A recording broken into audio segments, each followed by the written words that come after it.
natutulog ka.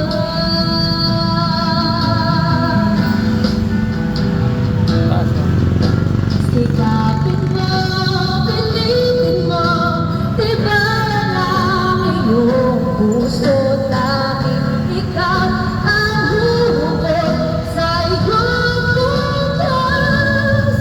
Huwag mo sana akalain, natutulog pa ang Diyos.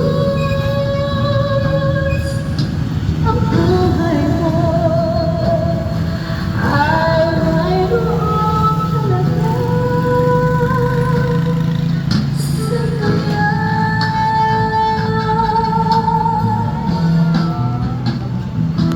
Bakit nga ba na ikaw nagpagkat na hindi ka pilitin ka ng gawin mo na kung ano ang nararapat. Magsikap ka at magtumaya sa may tapat. Nakahanda ang Diyos kung mangalay sa'yo. Hinihintay ka Welcome po.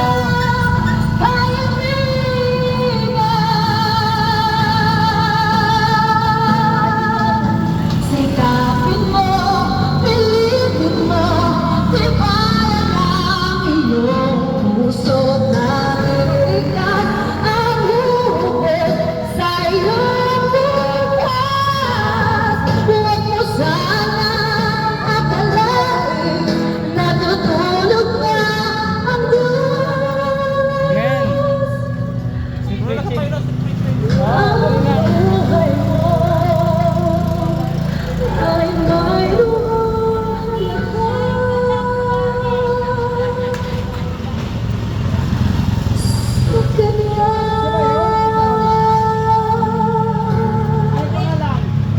Amen. Sa Kanya. Parang pinractice sa alam yung ano. Hallelujah!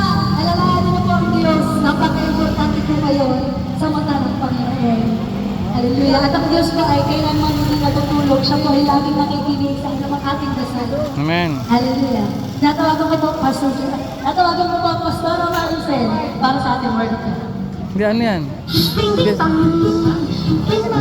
Okay. Okay, mapagpalang hapon po sa ating lahat. Narito naman po kami, ang Word of Life Worship Center. Magpapahagi po sa inyo ng mabuting balita ng Panginoon. Amen? Amen. Hallelujah! Mahal po tayo ng Panginoon. Ay, sorry ka. Ano man ang mangyari, makagawa man tayo ng pagkakasala, ang Panginoon ay handang magpatawad sa atin. Amen po? Dahil ang Panginoon din ang nagpabago sa akin. Amen. Alam mo naman natin na hindi tayo perfecto at nagkakasala tayo, pero dahil kay Jesus Christ, tayo binigyan niya muli ng bagong buhay, bagong pag-asa. Amen. Kaya pag nasa Panginoon tayo, nagkakaroon tayo ng conviction. Nalalaman natin ang tama at mali. Nalalaman natin kung ang mga ginagawa natin ay karapat-dapat na at kalugod-lugod sa kanyang harapan. Amen? Nakakamdaman niyo ba minsan na parang may bumubulong sa inyo kumakausap pag may nais kayong gawin? Ang Panginoon niyo ng Holy Spirit, tinatama kayo, ayaw niya kasi tayong maligaw. Amen po ba? Lahat tayo ay makasalanan at lahat tayo ay kailangan ng tagapagligtas. Di tayo maliligtas hanggat hindi natin tatanggapin ang Panginoon sa buhay natin. Amen po. Sabi nga sa Roma 3:23, sapagkat ang lahat ay nagkasala at hindi nakaabot sa kaluwalhatian ng Panginoon. Amen po. Aminin man natin o hindi, nakakagawa tayo ng pagkakamali sa isip, sa salita at sa gawa. Amen po. Pero ang Panginoon ay handang tayo patawarin, linisin, at po? Sabi dito sa 2 Timothy 3:16, ang lahat ng nakasulat sa Biblia ay galing sa hininga ng Diyos at na gagamit sa pagtuturo ng katotohanan. Amen po? Ang Ama natin sa langit, parang ano lang yun parang anak natin. Kung nagkamali tayo, sinasaway tayo, tinutuwid, minsan pa nga pinapalo. Amen po ba? At minsan, ginagay tayo sa mabuting landas. At kung ano man yung plano natin sa buhay, iba yung mga pangarap natin, ano yung nais natin gawin, ibibigay ng Panginoon yan. Basta sundin mo lang kung ano yung plano niya para sa'yo. Amen po? Amen. Sabi nga ng Panginoon, siya ang katotohanan. At kapag ayaw mo ng katotohanan, ibig sabihin, wala sa iyo ang Panginoon. Amen po? At syempre, masakit talaga itama pag nagkakamali tayo, pag tinutuwid tayo. Ang katotohanan ay napakasakit. Ang hirap tanggapin pag nagkakamali tayo. Lalo na pag nakakagawa tayo ng kasalanan, especially, example nito sa pamilya natin, sa anak natin, sa kapatid, sa asawa, o sa ibang tao, kung nakakagawa tayo ng pagkakasala natin, hindi natin siya matanggap. Amen po ba? Pero ang Panginoon, anuman lahat ang gawin natin, nakagawa tayo ng nakalunya tayo, nakapatay tayo, pero ang Panginoon handang itama tayo, handa tayong linisin, handa tayong baguhin. Amen po? Kaya huwag tayong matakot. Huwag tayong matakot na kumilala sa Panginoon. Dahil siya ang daan, siya ang buhay at ang kaligtasan ng bawat isa. Amen po. Sabi pa sa Joshua 1:19, ang bilin ng Panginoon, magpakatag ka at taasan mo ang iyong loob.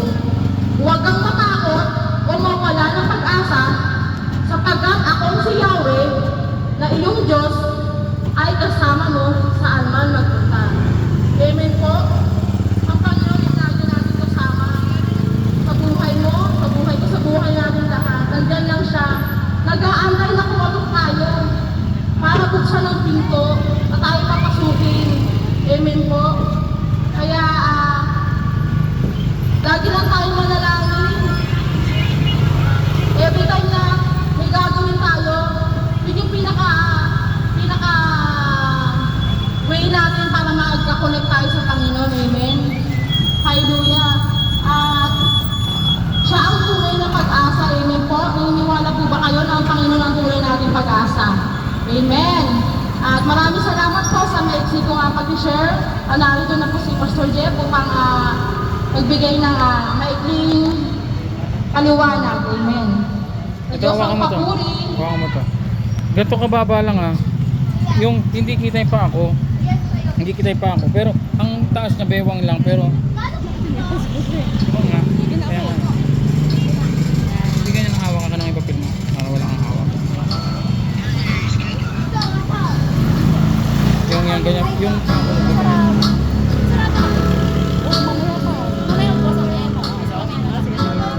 Amen, glory to God. Maraming salamat sa lahat na nakinig, nagkumanta. Salamat kay Sister Charmy na nag-alay ng awitin. Natutulog pa ang Diyos by Gary Valenciano. At nagpahagi ng ating maikling testimonya ang ating pastora Maricel. Ayan. At sa mga nanonood sa Facebook at sa live sa YouTube, God bless you mga nanonood. Patuloy po rin yung supportahan ng ating Facebook.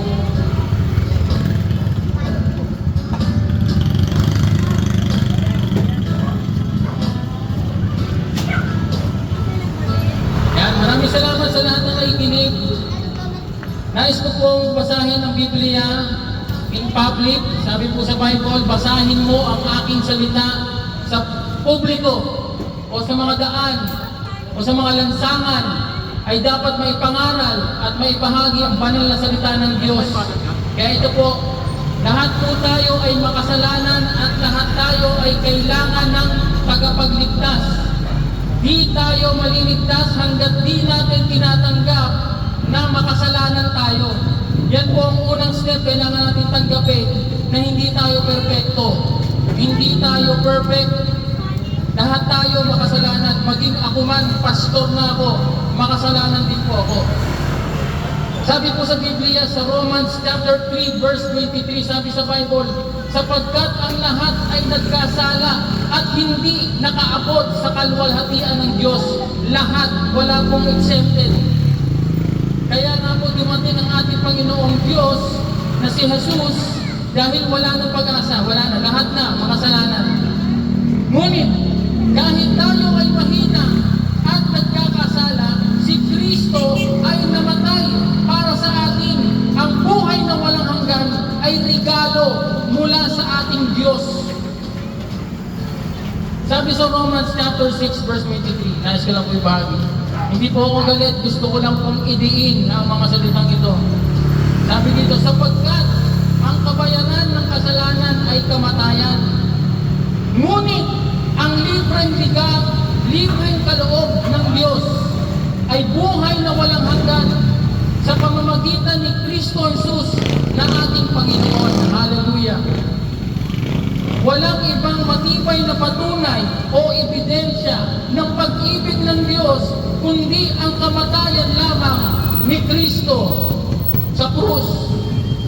Sabi sa Romans chapter 5 verse 8, ngunit pinatunayan ng Diyos ang kanyang pag-ibig sa atin nang mamatay si Kristo para sa atin noong tayo'y makasalanan pa.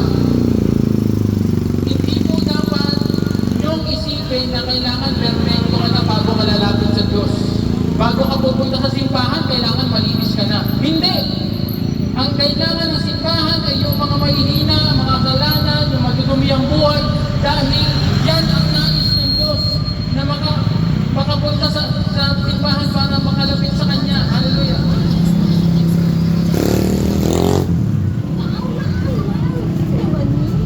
Makukuha o matatanggap natin ang kaligtasan ng kaluluwa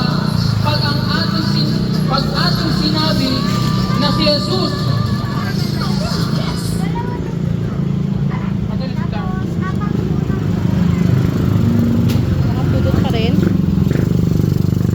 makukuha o matatanggap natin ang kaligtasan ng kaluluwa pag ating sinabi na si Jesus ay ating Panginoon at maniniwala tayo na siya ay namatay para sa atin at muling nabuhay.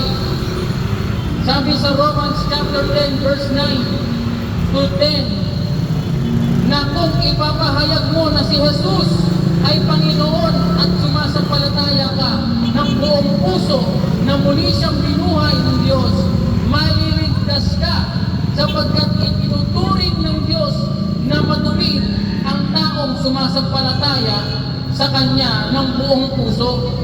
At kung ipapahayag niya na siya ay sumasampalataya, maliligtas siya. Kaya maliligtas po tayo pag tayo ay sumasampalataya sa ating Panginoong Hesus. Ibig sabihin ng sumasampalataya, tayo ay naniniwala na siya ay anak ng Diyos, siya ay naparito sa mundo upang tayo ay iligtas. Siya ay namatay sa krus at pagkatapos ng 3 araw, siya ay muling nabuhay at umakyat at nasa kanan ng Ama. Kayo ay sumasampalataya sa Panginoon, kayo ay maliligtas. Sa pamamagitan ng pananampalataya natin kay Jesus, na tayo ay naligtas dahil sa habag ng Diyos, tayo ay pinapaging banal, pinubos at walang bahid dungis. Sabi sa Romans chapter 10 verse 13, dahil sinabi sa kasulatan, maliligtas ang lahat ng tumatawag sa pangalan ng Panginoon. Hallelujah! Dahil sa matinding pag-ibig at habag ng Diyos, tayo ay dapat nagbabahagi ng mabuting balita sa iba.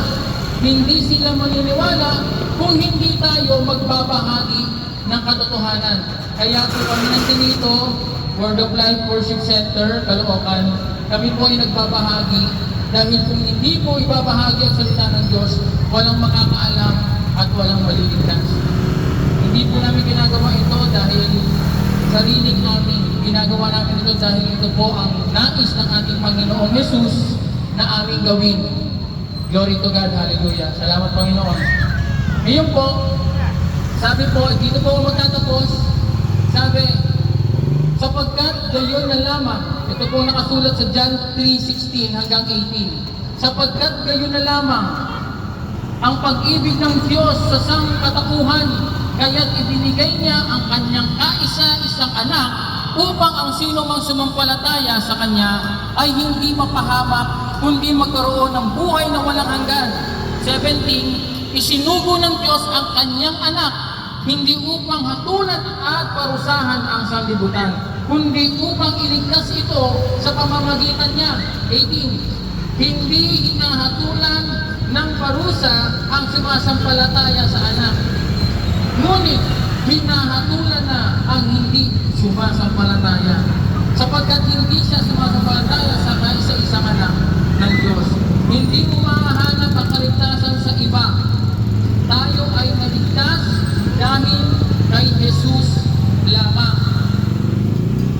Ang habag at libre na regalo ng Diyos na kaligtasan ay matatanggap mo kung nais mo kong sumunod sa aking panalangin.